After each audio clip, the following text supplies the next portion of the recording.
Hey kids, hello everyone. How's you doing? Okay, I hope you all are doing very well and आपके results भी अच्छे आएंगे NEET के. Good. तो चलो let's start today's class. ठीक है. चैप्टर नंबर 14 इकोसिस्टम के कुछ प्रीवियस ईयर क्वेश्चंस हम करेंगे. एनसीईआरटी बेस्ड हैं जो, ठीक है, मतलब पहले आ चुके हैं ये क्वेश्चंस, इसलिए तो प्रीवियस ईयर क्वेश्चंस बोल रहा है ऑब्वियसली.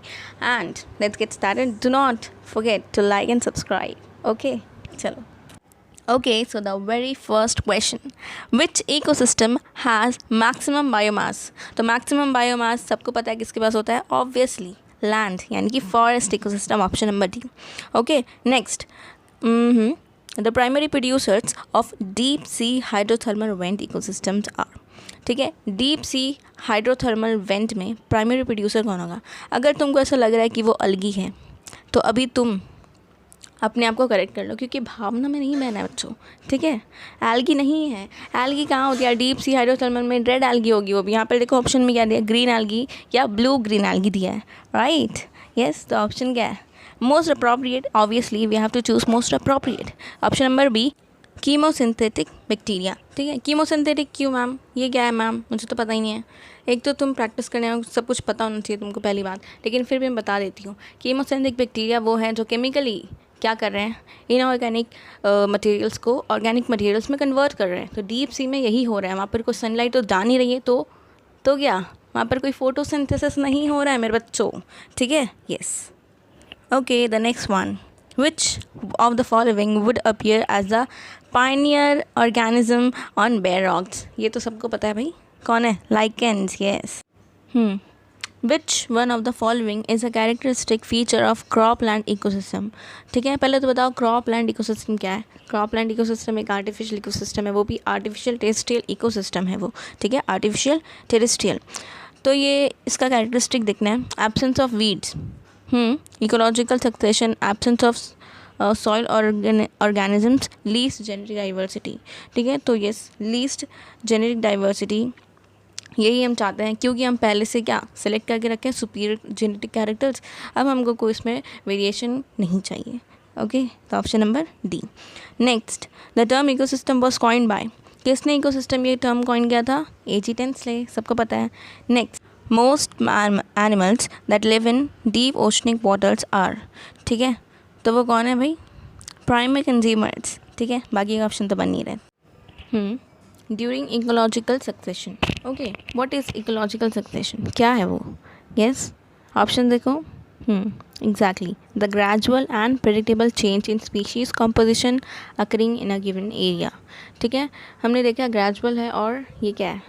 प्रेडिक्टेबल चेंज होता है. ओके, यस, तो option number C. Okay, in which the following both pairs have correct combination. ठीक है, करेक्ट कॉम्बिनेशन देखना है हमको. तो गैसियस न्यूट्रिएंट साइकिल कौन आता है भाई गैसियस में? कार्बन नाइट्रोजन आता है क्या? यस. तो यहाँ पर देखो क्या दिया, नाइट्रोजन एंड सल्फर नहीं, सल्फर एंड फॉस्फोरस भी नहीं होगा, carbon nitrogen. Yes, option number C. Okay, और सेडिमेंट्री साइकिल में सल्फर एंड फॉस्फोरस. ठीक है. Okay, next, the mass of living material at a trophic level at a particular time is called. ठीक है, yes. तो देखो क्या है, मास पूछा, बट मास. ठीक है, स्टैंडिंग स्टेट होगा या स्टैंडिंग क्रॉप होगा? जल्दी बोलो. मास पूछा, ऑब्वियसली स्टैंडिंग क्रॉप की बात कर रहे हैं. ठीक है, yes, option number B. Next, vertical distribution of different species occupying different levels in a biotic community is known as stratification. तो सबको पता होगा, ये तो सबको पता है, तो option number D, stratification. Next, secondary succession takes place in. Secondary succession कहाँ होता है बच्चों? देखो, न्यूली कूल्ड लावा में होता है क्या? न्यूली क्रिएटेड पॉन्ड में होता है क्या, या बेयर रॉक में? यहाँ तो प्राइमरी सक्सेशन होगा. राइट, तो डिग्रेडेड फॉरेस्ट जहाँ पर लाइफ एक बार थी और तबाह हो गई, फिर से ज़िंदगी आएगी, उसी को तुम कह रहे हैं सेकेंडरी सक्सेशन. ठीक है, तो yes, option number D. Okay, most animals are tree dwellers in. कहाँ है भाई? Tropical rain forest. ठीक है, ये तो याद रखना है. चलो, next, in an ecosystem the rate of production of organic matter during photosynthesis is termed as. ठीक है, rate of formation of organic matter during photosynthesis के टाइम पे जो ऑर्गेनिक मैटर बनता है उसको हम क्या बोलते हैं? Gross primary productivity. ठीक है, नेट प्राइमरी प्रोडक्टिविटी हम बोलेंगे जब वहाँ पर मेंशन करेगा कि हाँ कुछ लॉसेस भी हो रहे हैं. ओके, बट यहाँ पर हमारा आंसर क्या होगा, option number D, gross primary productivity. Okay, match करना है, match and select the correct option. Okay, earthworm क्या है भाई, डेट्रीवोर है क्या, यस, अर्थवर्म डेट्रीवोर है, तो ए का टू, ओह एक में ही है बच्चों, क्या बात है, क्या बात है। सक्सेशन के लिए हमें क्या चाहिए भाई, पाइनियर स्पीशीज चाहिए क्या, तो बी का 1, क्या बात है, क्या बात है, ये 2 में वैसे लेकिन हमारा आंसर तो आ गया option number D.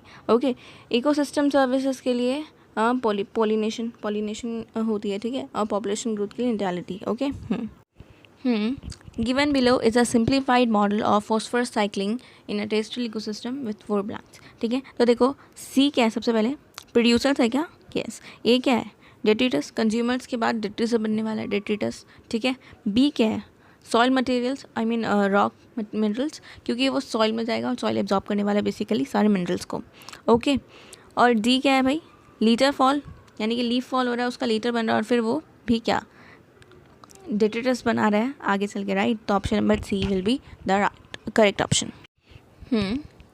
If 20 joule of energy is trapped at producer level यानी कि प्लांट है ना, प्लांट के पास 20 जूल है energy, then how much energy will be available to peacock as food in the following chain. ठीक है, peacock के पास कितनी एनर्जी बच गई, 10% लॉ लगाना है, जिसको हम क्या बोलते हैं, लिंडमैन्स लॉ भी बोलते हैं। ठीक है, तो लगाओ, 20 जूल है प्लांट के पास, प्लांट को खाया माइस ने, तो माइस के पास 2 जूल गई क्या, यस। फिर माइस को खाया स्नेक ने, तो उसके पास 0.2 जूल गया। फिर स्नेक को खाया पीकॉक ने, तो पीकॉक के पास कितना गया, 0.02, यानी कि 0.02 joule, that is option number A. ठीक है, समझा ना बच्चों। Okay, next, natural reservoir of phosphorus is rock. Okay, next, secondary productivity is the rate of formation of new organic matter by, secondary productivity हम बोल रहे हैं जब new organic matter का formation हो रहा है by consumers। ठीक है, consumers के through, ऑप्शन नंबर ए।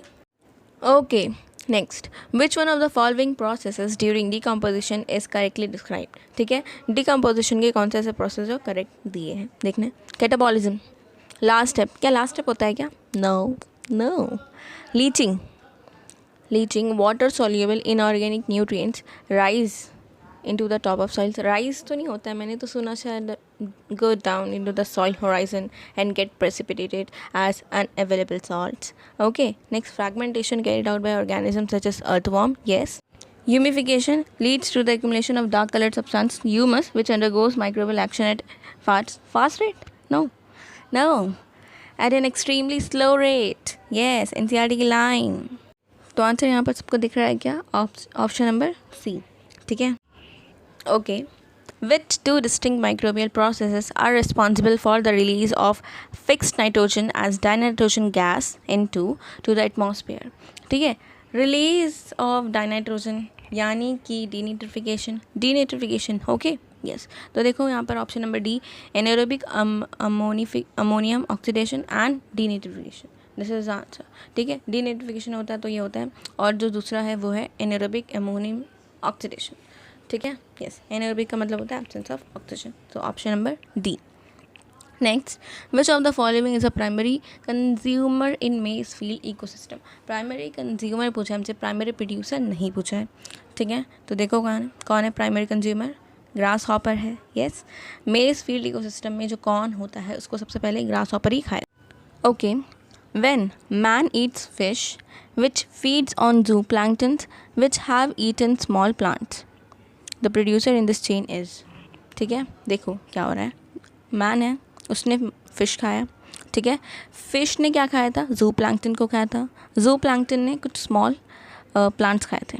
ठीक है, तो प्रोड्यूसर बताओ इस चेन में, इस फूड चेन में प्रोड्यूसर कौन है, तो obviously small plants, phytoplanktons. Okay, yes, phytoplanktons are the producers in aquatic ecosystem, right। तो ये small plants is the answer, option number A।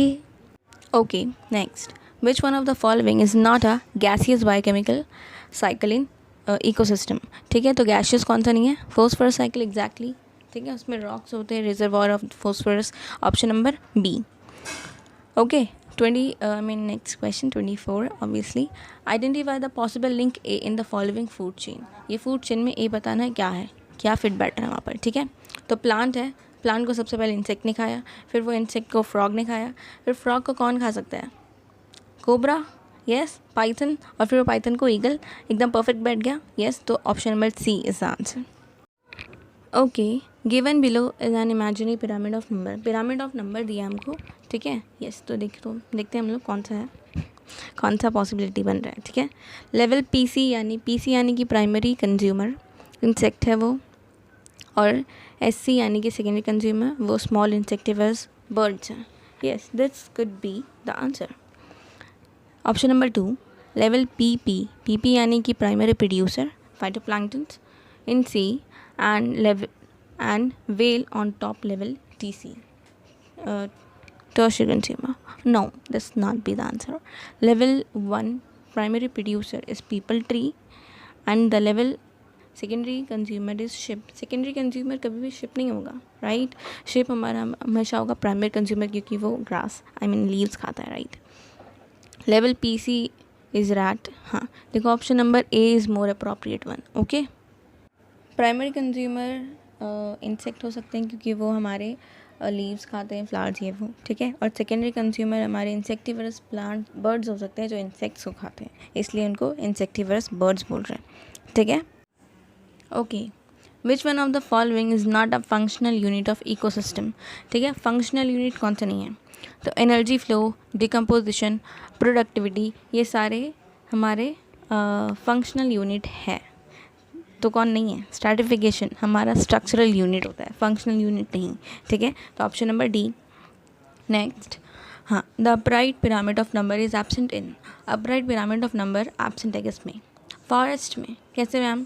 क्योंकि वहाँ पर एक ही ट्री है, single tree is responsible for lot many birds, ठीक है। उन सब के लिए बस एक ही ट्री है, तो वहाँ पर ट्री का नंबर यानी कि प्राइमरी प्रोड्यूसर जो है उसका बहुत कम है, और वहीं बर्ड्स की बात करूँ यानी कि प्राइमरी कंज्यूमर्स, उनका नंबर बहुत ज़्यादा है, ठीक है। तो option number B. Next, the rate of formation of new organic matter by rabbit in a grassland is called, ठीक है। रैबिट जो ऑर्गेनिक मैटर बनाएगा उसको हम क्या बोलेंगे? सेकेंडरी प्रोडक्टिविटी, ठीक है। Yes, option number B. Okay, the second stage of hydrosere is occupied by plants like, ठीक है। हाइड्रोसिले यानी कि ये हाइड्राक सक्सेशन में जो सेकेंड स्टेज है, सीरे यानी कि स्टेजेस ऑफ सक्सेशन, ठीक है। यस, सीरियल स्टेजेस भी बोलते हैं और इसको सीरे भी बोलते हैं, ठीक है। यस, तो यहाँ पर पूछा कि सेकेंड स्टेज में कौन से प्लांट्स ऑक्यूपाई कर रहे हैं, कौन से है वो? वेलिस्नेरिया है, ठीक है। ये एनसीईआरटी में नहीं है बट हमारे स्टेट बोर्ड टेक्स्ट बुक में है। ओके, वेलिस्नेरिया में हमारा पॉलिनेशन कैसा होता है बच्चों? यस, वेलिस्नेरिया में हमारा एपीहाइड्रोफिलस होता है, ठीक है। एपीहाइड्रोफिली होता है। क्यों एपीहाइड्रोफिली क्या है? एक तो पानी में, और वो भी सरफेस, ठीक है, सरफेस ऑफ द वाटर में हो रहा है, तो एपीहाइड्रोफिली या एपीहाइड्रोफिलस हम बोल रहे हैं, ठीक है। तो वेलिस्नेरिया में ऐसे होता है पॉलिनेशन, ये भी याद रखना। चलो, okay, now next, identify the likely organism 1 2 3 4 in the food web, ठीक है। 1 2 3 4। 1 क्या हो सकता है? वेजिटेशन और सीड्स। सीड्स कौन खा सकता है? वेजिटेशन यानी कि प्लांट्स कौन खा सकता है? Deer, okay. उसके बाद 2 देखो, it can be rabbit, okay. Then 3 frog and rat, yes, option number A, ठीक है। Okay, now next, mass of living matter at a trophic level in an area at any time is called. फिर से आ गया, जब भी biomass देख रहे हो क्या मार्क करना है? स्टैंडिंग क्रॉप, ठीक है। यहाँ पर बहुत बच्चे कंफ्यूज करते हैं कि स्टैंडिंग क्रॉप होगा या स्टैंडिंग स्टेट होगा, ठीक है। कभी भी एलिमेंट्स पूछा है एट एनी गिवन टाइम तो हम स्टैंडिंग स्टेट मार्क करेंगे। एलिमेंट्स से मेरा मतलब है फॉस्फोरस, नाइट्रोजन, ये कैल्शियम, ये सब, ठीक है। वहीं बायोमास की बात कर रहा है या मास, तो हम क्या मार्क करेंगे? Standing crop, okay, option number A. Now next, of the total incident solar radiation the proportion of PAR is less than 50%। ये लाइन तो सबको रटी हुई होती है। तो पार क्या है? Photosynthetically active radiation, okay, and it is less than 50%। Yes, which one of the following statements is correct for secondary succession? Secondary succession की रिस्पेक्ट में कौन सा करेक्ट है? Okay, it begins on bare rock, no, primary succession होता है bare rock में। It occurs on a deforested site, yes, deforest, यहाँ पर जहाँ पर पहले फॉरेस्ट था, फिर वहाँ के सारे पेड़ काट दिए हैं, लेकिन वहाँ की जो सॉइल है उसमें न्यूट्रिएंट्स थे, वापस से पेड़ ग्रो हो गए, ठीक है। तो इसको ही तो हम बोल सेकेंडरी सक्सेशन। तो option B is correct. It follows primary succession, no, follow क्यों करेगा भाई, it is similar to primary succession, no, ठीक है। तो option number B is correct. Next, which one of the following statements for the pyramid of energy is incorrect, ठीक है। Pyramid of energy is always upright, ये बात सबने सुनी है ना, यस। तो pyramid of energy is always upright. अब देखते हैं, its base is broad, yes, सच बात है कि बेस ब्रॉड होगा और टॉप जो होगा वो नैरो होगा, ठीक है। तो ये बिल्कुल सच है। It shows energy content of different trophic level organisms, yes. It is inverted in shape, no. It is upright in shape, yes. As I told you kids कि यहाँ पर जो हमारा pyramid of energy is always and always upright. तो यहाँ पर option गलत कौन सा, ऑप्शन नंबर सी, ठीक है। Okay, now next, which one of the following animals may occupy more than one trophic levels in the same ecosystem at the same time, ठीक है। बेहतरीन एग्जाम्पल NCERT में दिया, बिल्कुल क्या है वो, स्पैरो, ठीक है। Sparrow can occupy more than one trophic level, ठीक है। अगर वो वहीं सीड खा रहा है या फ्रूट खा रहा है तो हम उसे बोलेंगे प्राइमरी कंज्यूमर। अगर वहीं वो इंसेक्ट खा रहा है या जू प्लैंक्टन खा रहा है तो हम उसे बोलेंगे सेकेंडरी कंज्यूमर, ठीक है। तो दो trophic level, more than one trophic level occupy कर रहा है ना, यस। तो option number A, sparrow. Next, both hydrarch and xerarch successions lead to mesic conditions, mesic conditions यानी कि medium water conditions, option number A, ठीक है, yes. Okay, अभी क्वेश्चंस और भी हैं, हम नेक्स्ट क्लास में करेंगे वो। आज के लिए बस इतना ही, ठीक है। क्लास कैसा रहा, सब कुछ बढ़िया था क्या, है ना। क्योंकि मैं ये चैप्टर करा रही थी अपने ऑफलाइन स्टूडेंट्स को, तो मैंने सोचा ये चैप्टर पहले करा दूँ, वरना मैं ऑर्गेनिज्म एंड पॉपुलेशन वाला कराती पहले, ठीक है। इसके बाद we try to cover the organism and population वाला चैप्टर, उसके प्रीवियस ईयर क्वेश्चंस, ठीक है। और उसके बाद हम क्या, बस इकोलॉजी करेंगे पूरी कंप्लीट 4 चैप्टर इसकी, ठीक है। चलो, लाइक करो, सब्सक्राइब करो और शेयर करो, ठीक है। Tata, take care, see you बच्चों in next class, thank you.